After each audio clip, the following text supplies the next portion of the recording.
Hello friends, welcome to the series Glimpses of the 75 members of the Constituent Assembly. In this particular episode, we will speak on Ganesh Vasudev Mavalankar. He was born on 27th of November 1888. After his early education in Rajapur, he then shifted to Ahmedabad for higher studies. He obtained his BA degree from Gujarat College at Ahmedabad.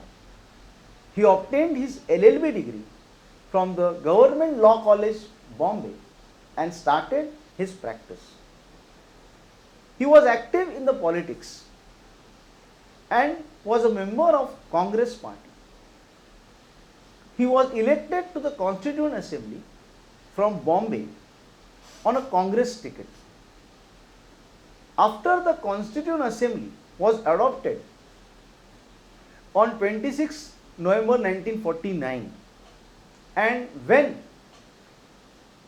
on independence, that is on 15th of August 1947, the nomenclature of the assembly changed and it became provincial parliament.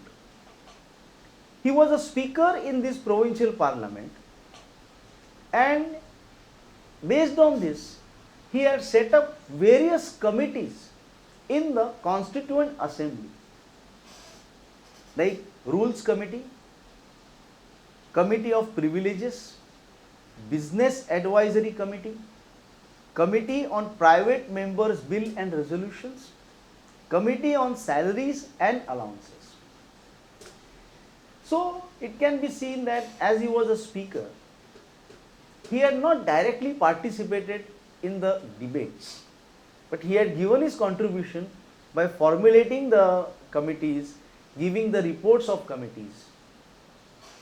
He passed away on 27th of February 1956. We are thankful for his contribution in making of the Constitution of India.